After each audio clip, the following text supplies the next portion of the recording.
Assalamualaikum warahmatullahi wabarakatuh. Perkenalkan, nama saya Sri Rahayu dengan NIM 151423141, kelas 1G Prodi PGSD semester 1. Tujuan saya membuat video ini yaitu untuk memenuhi tugas mata kuliah Bahasa Indonesia dari dosen pengampu Ibu Vidya Manoarfa MPD. Di sini saya akan memaparkan materi tentang sejarah perkembangan bahasa Indonesia dan ragam bahasa ilmiah.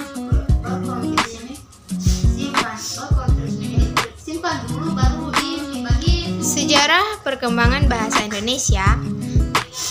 Sejarah perkembangan bahasa Indonesia dimulai pada abad ke-7 Masehi, ketika bangsa Indonesia mulai menggunakan bahasa Melayu sebagai bahasa komunikasi. Pada saat itu, bahasa Melayu masih memiliki banyak variasi dialek berbagai wilayah di Nusantara. Pada abad ke-13, bahasa Melayu mulai digunakan sebagai bahasa perdagangan Arab, India, dan Tiongkok.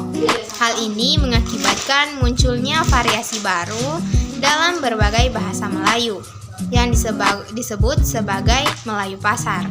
Pada abad ke-16, bangsa Eropa seperti Portugis, Belanda, dan Inggris mulai datang ke Nusantara. Mereka membawa bahasa mereka sendiri dan berinteraksi dengan penduduk setempat menggunakan bahasa Melayu. Hal ini menghasilkan pengaruh bahasa-bahasa Eropa dalam bahasa Melayu. Pada abad ke-19, bahasa Melayu mulai mengalami perkembangan lebih lanjut. Pemerintah kolonial Belanda mulai memperkenalkan bahasa Melayu sebagai bahasa pengantar dalam pendidikan. Bahasa Melayu juga digunakan dalam penerbitan buku dan surat kabar. Pada tahun 1928, Sumpah Pemuda yang diucapkan oleh pemuda-pemudi Indonesia menyatakan bahwa bahasa Indonesia harus menjadi bahasa persatuan bangsa Indonesia. Pada tahun 1945, bahasa Indonesia resmi dijadikan bahasa nasional Indonesia dalam Undang-Undang Dasar 1945. Sejak itu, bahasa Indonesia terus mengalami perkembangan dan penggunaannya semakin meluas. Bahasa Indonesia menjadi bahasa resmi negara, digunakan dalam sistem pendidikan, administrasi pemerintahan, dan komunikasi sehari-hari di Indonesia. Perkembangan bahasa Indonesia juga terus mengalami pengaruh dari bahasa asing, terutama bahasa Inggris. Banyak kata serapan dari bahasa Inggris yang digunakan dalam bahasa Indonesia, terutama dalam bidang teknologi dan komunikasi. Dalam perkembangannya, bahasa Indonesia juga mengalami standarisasi, diatur oleh Dewan Bahasa dan Pustaka sebagai lembaga yang bertanggung jawab dalam pengembangan dan pemeliharaan bahasa Indonesia. Sejarah perkembangan bahasa Indonesia ini mencerminkan bagaimana bahasa Melayu dengan pengaruh dari berbagai bahasa asing berkembang menjadi bahasa nasional Indonesia yang digunakan oleh lebih dari 270 juta penduduk. Kedudukan bahasa Indonesia. Bahasa Indonesia memiliki kedudukan yang penting di Indonesia. Ada beberapa aspek penting mengenai kedudukan bahasa Indonesia. Yang pertama, bahasa nasional. Bahasa Indonesia dijadikan bahasa nasional Indonesia sejak tahun 1945 berdasarkan Undang-Undang Dasar 1945. Hal ini menjadikan bahasa Indonesia sebagai bahasa resmi negara yang digunakan dalam semua aspek kehidupan, termasuk dalam pemerintahan, pendidikan, hukum, dan komunikasi sehari-hari. Yang kedua, bahasa pengantar dalam pendidikan.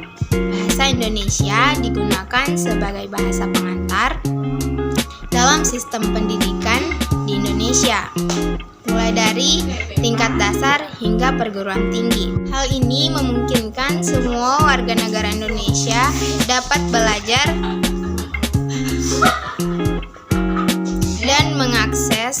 pengetahuan dalam bahasa yang sama.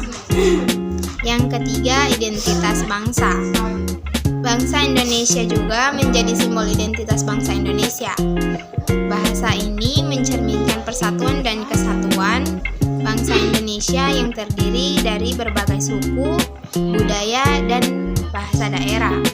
Bahasa daerah Indonesia menjadi alat komunikasi yang mempersatukan seluruh masyarakat Indonesia. Yang keempat, bahasa komunikasi internasional. Bahasa Indonesia juga memiliki peran sebagai bahasa komunikasi internasional. Sebagai bahasa resmi ASEAN, bahasa Indonesia digunakan dalam pertemuan dan komunikasi antar negara-negara anggota ASEAN. Selain itu, bahasa Indonesia juga diajarkan di berbagai negara sebagai bahasa asing. Yang kelima, standar bahasa. Dewan Bahasa dan Pustaka merupakan lembaga yang bertanggung jawab dalam pengembangan dan pemeliharaan bahasa Indonesia. Lembaga ini menetapkan aturan dan standar penggunaan bahasa Indonesia, termasuk tata bahasa dan ejaan yang diatur dalam Pedoman Umum Ejaan Bahasa Indonesia. Yang keenam, pengaruh bahasa asing. Meskipun bahasa Indonesia memiliki kedudukan penting, namun pengaruh bahasa asing juga terlihat dalam perkembangan bahasa Indonesia.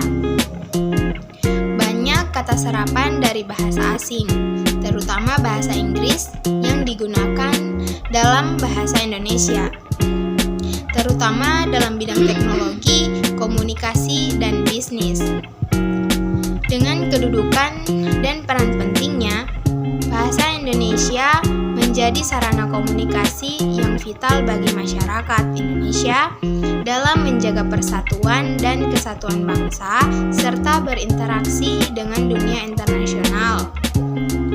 Fungsi bahasa Indonesia. Bahasa Indonesia memiliki berbagai fungsi penting dalam kehidupan sehari-hari masyarakat Indonesia. Ada 7 fungsi bahasa Indonesia. Yang pertama, komunikasi. Fungsi utama bahasa adalah sebagai alat komunikasi. Bahasa Indonesia digunakan untuk komunikasi antar individu dan kelompok dalam berbagai situasi, baik secara lisan maupun tulisan. Bahasa Indonesia memungkinkan orang-orang dengan latar belakang budaya dan bahasa yang berbeda dapat saling memahami dan berinteraksi. Yang kedua, identitas budaya dan bangsa. Bahasa Indonesia juga berfungsi sebagai simbol identitas, budaya, dan bangsa Indonesia. Penggunaan bahasa Indonesia mencerminkan persatuan dan kesatuan bangsa Indonesia yang terdiri dari berbagai suku, agama, dan budaya. Bahasa ini menjadi alat untuk menyampaikan dan mempertahankan nilai-nilai budaya serta kearifan lokal. Yang ketiga, pendidikan. Bahasa Indonesia digunakan sebagai bahasa pengantar dalam sistem pendidikan di Indonesia. Fungsi bahasa. Fungsi bahasa Indonesia dalam pendidikan adalah untuk menyampaikan materi pembelajaran, memfasilitasi pemahaman dan komunikasi antara guru dan siswa, serta menjadi alat untuk mengembangkan kemampuan berpikir dan berbahasa siswa. Yang keempat, administrasi dan hukum. Bahasa Indonesia digunakan dalam administrasi pemerintahan, baik di tingkat nasional, provinsi, maupun kabupaten atau kota. Bahasa Indonesia juga digunakan dalam sistem hukum sebagai bahasa resmi dalam proses peradilan dan penyusunan peraturan perundang-undangan. Yang kelima, media dan komunikasi massa. Bahasa Indonesia digunakan media massa seperti surat kabar, majalah, televisi, radio, dan internet. Bahasa ini memungkinkan masyarakat Indonesia untuk mengakses informasi, berita, dan konten-konten lainnya. secara luas dan merata. Yang keenam, diplomasi dan hubungan internasional. Bahasa Indonesia juga berfungsi sebagai alat komunikasi dalam hubungan internasional. Sebagai bahasa resmi ASEAN, bahasa Indonesia digunakan dalam pertemuan dan komunikasi antara negara-negara anggota ASEAN. Bahasa Indonesia juga diajarkan di berbagai negara sebagai bahasa asing. Yang ketujuh, ekonomi dan bisnis. Bahasa Indonesia juga memiliki peran penting dalam bidang ekonomi dan bisnis di Indonesia. Bahasa ini digunakan dalam transaksi perdagangan, negosiasi, dan komunikasi bisnis antara perusahaan dan pelaku bisnis. Dengan berbagai fungsi tersebut, bahasa Indonesia memainkan peran sangat penting dalam memperkuat persatuan bangsa, memfasilitasi komunikasi, menyampaikan informasi, serta membantu pembangunan dan kemajuan masyarakat Indonesia. Manfaat mempelajari bahasa Indonesia. Mempelajari bahasa Indonesia memiliki banyak manfaat, baik secara pribadi maupun secara profesional. Berikut adalah beberapa manfaat mempelajari bahasa Indonesia. Yang pertama, komunikasi. Mempelajari bahasa Indonesia memungkinkan Anda untuk berkomunikasi dengan baik dengan masyarakat Indonesia. Anda dapat berinteraksi dengan penduduk setempat, memahami budaya mereka, dan menjalin hubungan yang lebih baik dengan mereka. Yang kedua, pendidikan. Jika Anda tertarik untuk melanjutkan studi di Indonesia, mempelajari bahasa Indonesia akan sangat membantu. Bahasa Indonesia digunakan sebagai bahasa pengantar dalam sistem pendidikan di Indonesia, sehingga menguasainya akan memudahkan Anda dalam memahami materi pembelajaran dan berkomunikasi dengan guru dan teman sekelas. Yang ketiga, wisata dan perjalanan. Jika Anda berencana untuk mengunjungi Indonesia, mempelajari bahasa Indonesia akan membuat pengalaman wisata Anda lebih berarti.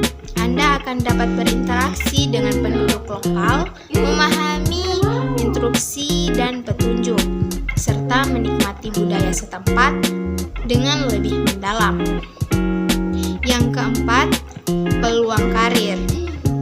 Menguasai bahasa Indonesia dapat memberikan keuntungan dalam dunia kerja. Banyak perusahaan multinasional yang memiliki operasi di Indonesia atau berhubungan dengan pasar Indonesia. Kemampuan berbahasa Indonesia dapat menjadi keunggulan dalam bidang seperti pariwisata, penerjemahan, diplomasi dan bisnis. Yang kelima, pengembangan pribadi. Mempelajari bahasa Indonesia juga merupakan pengembangan pribadi yang berharga. Anda akan dapat pemahaman yang lebih baik tentang budaya, sejarah, dan tradisi Indonesia. Hal ini dapat membuka pikiran Anda, memperluas wawasan, dan mengembangkan toleransi dan pemahaman lintas budaya. Yang keenam, akses sumber daya dan informasi. Dengan menguasai bahasa Indonesia, Anda akan dapat mengakses sumber daya dan informasi yang tersedia dalam bahasa tersebut. Anda dapat membaca buku, artikel, dan publikasi lainnya dalam bahasa Indonesia, serta mengikuti perkembangan terkini di Indonesia melalui media massa dan internet. Yang ketujuh, kesempatan belajar bahasa lain. Mempelajari bahasa Indonesia juga dapat membuka pintu bagi Anda untuk mempelajari bahasa-bahasa daerah Indonesia lainnya. Dalam perjalanan belajar bahasa Indonesia, Anda dapat terpapar dengan beragam dialek dan bahasa daerah yang unik. Mempelajari bahasa Indonesia bermanfaat praktis, tetapi juga membantu Anda menghargai keanekaragaman budaya dan memperdalam pemahaman tentang masyarakat Indonesia. Selanjutnya saya akan memaparkan materi tentang materi ragam bahasa ilmiah. Ragam bahasa ilmiah adalah salah satu ragam bahasa Indonesia yang digunakan dalam pertemuan dan karya tulis ilmiah. Ciri-ciri ragam bahasa ilmiah. Yang pertama, baku. Struktur bahasa Indonesia yang digunakan sesuai dengan kaidah bahasa Indonesia baku, baik mengenai struktur kalimat maupun kata. Yang kedua, logis. Ide atau pesan yang disampaikan melalui bahasa Indonesia ragam ilmiah dapat diterima akal. Yang ketiga, kuantitatif. Keterangan yang dikemukakan pada kalimat dapat diukur secara pasti. Yang keempat, tepat. Ide yang diungkapkan harus sesuai dengan ide yang dimaksudkan oleh pemutus atau penulis dan tidak mengandung makna ganda. Yang kelima, denotatif yang berlawanan dengan konotatif. Yang keenam, runtun. Ciri ragam bahasa ilmiah. Kesatu, bernalar. Yang kedua, lugas dan jelas. Yang ketiga, berpangkal tolak pada gagasan dan bukan pada penulis. Yang keempat, formal dan objektif. Yang kelima, ringkas dan padat. Yang keenam, konsisten. Ketujuh, menggunakan istilah-istilah teknis karakteristik ragam bahasa ilmiah. Yang pertama, bahasa Indonesia bersifat cendekia. Yang kedua, bahasa Indonesia bersifat lugas. Yang ketiga, bahasa Indonesia bersifat jelas. Yang keempat, bahasa Indonesia bersifat formal. Yang kelima, bahasa Indonesia bersifat menghindari kalimat fragmentasi. Yang keenam, bahasa Indonesia ragam ilmiah bersifat bertolak dari gagasan. Yang ketujuh, bahasa Indonesia ragam ilmiah bersifat objektif. Yang kedelapan, bahasa Indonesia ragam ilmiah bersifat ringkas dan padat. Penggunaan ragam bahasa ilmiah. Penggunaan dalam bahasa ilmiah yang disampaikan dalam bentuk karya tulis ilmiah, misalnya laporan penelitian atau studi makalah, skripsi, tesis, dan disertasi adalah bersifat formal.